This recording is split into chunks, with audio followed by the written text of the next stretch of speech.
നമസ്കാരം, ഞാൻ മൃണാൾ. രാമനെ കാണാൻ പോയത് അയോധ്യയിലല്ല, ജപ്പാനിൽ. ഇല്ലാത്തൊരു സ്ഥലം. പക്ഷേ ഒരു സാധാ റെസ്റ്റോറൻറ്റ് മുമ്പിലുള്ള ക്യൂ ഉണ്ടോ? ക്യൂ വലുതായി വരുന്നുണ്ട്. ഞാനിവിടെ അടുത്തെത്തി. ജപ്പാൻ, ചൈന, കൊറിയ എന്നിവിടങ്ങളിൽ പോയി ഭക്ഷണം കഴിക്കുന്നതിന്റെ ഫോട്ടോ, വീഡിയോ മറ്റുള്ളവരെ കാണിക്കുമ്പോൾ ചോപ്പ് സ്റ്റിക്സ് നിർബന്ധമാണ്. നമ്മൾ വ്യത്യസ്തനാവണ്ടേ, അതുകൊണ്ട് ഫോണ് മതി.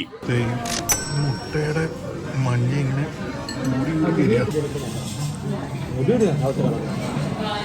റിയൽ ആയിട്ടുള്ള ഫുഡീസ് ഫുഡ് ബ്ലോഗ് ചെയ്തിട്ട് വേണ്ടാന്ന് വെക്കാറുണ്ട്, ഇനി ചെയ്യേണ്ടെന്ന് വെക്കാറുണ്ട്. അതിന്റെ കാരണം മീറ്റിൻ്റെ ടേസ്റ്റ്, ഉമാമി ടേസ്റ്റ്, അതാണ് ഇതിൻ്റെ എല്ലാം. ഉമാമി ടേസ്റ്റ് കൊണ്ടല്ല അവരിത് വേണ്ടാന്ന് വെക്കാറ്. ഇത് ഡിസ്ക്രൈബ് ചെയ്യണമല്ലോ, അതൊരു വലിയ ഉപദ്രവ. മര്യാദക്ക് ഭക്ഷണം കഴിക്കാൻ പറ്റൂല. ജപ്പാനിൽ പലതരം നൂഡിലുകളുണ്ട്. അതിൽ രാമനാണ് ഏറ്റവും തിന്നായിട്ടുള്ളത്. ബീഫ് നൂഡിലാണ്. ഇതിനെ നമുക്ക് പല രീതിയിൽ പല ടോപ്പിങ്ങിൻ്റെ കൂടെ കഴിക്കാം.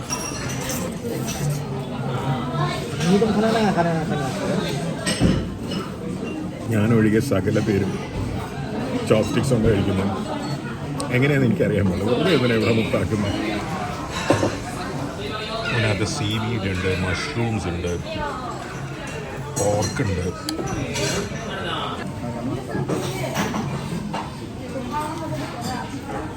നന്നായിട്ട് ബാർബിക്യൂ ചെയ്ത് ഒരു പോർക്കിൻ്റെ സ്ലൈസ് പോലെ ഉണ്ട്.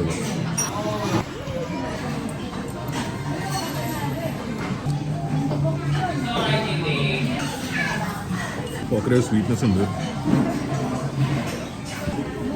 സീവീഡാണ്. നമ്മുടെ sweet barbecue kind of sauce, അതിൻ്റെ ഒരു ടച്ച് ഉണ്ടായിരുന്നു.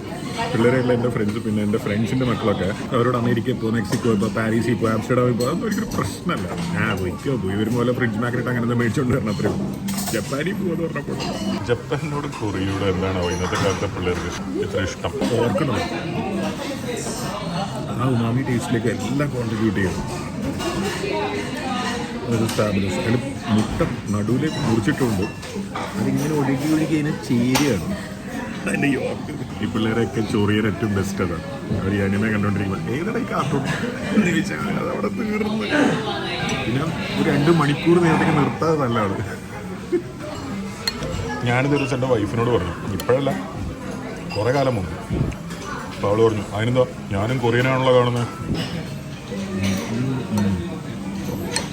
ഭയങ്കര ഹെൽത്തി ഈറ്റിംഗ് സ്റ്റൈലൊക്കെ കാണുന്നത്. നല്ല ടേസ്റ്റുള്ള കിടില ഫുഡാണ്.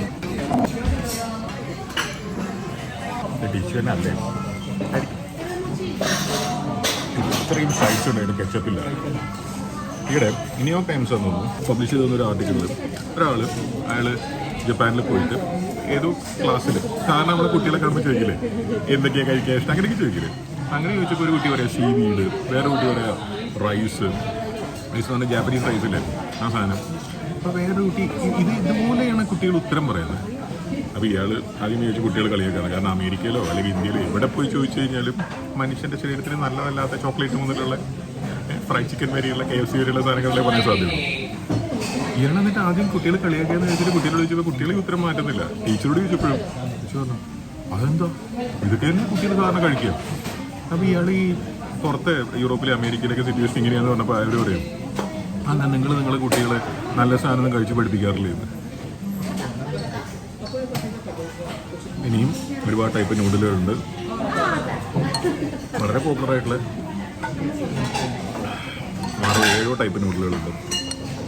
ആക്ച്വലി ഒരു നൂഡിൽ സ്ട്രീറ്റ് തന്നെയുണ്ട് ടോക്കിയോയിൽ. ഭയങ്കര വലുതാണെന്ന് പറഞ്ഞത്. പോണം.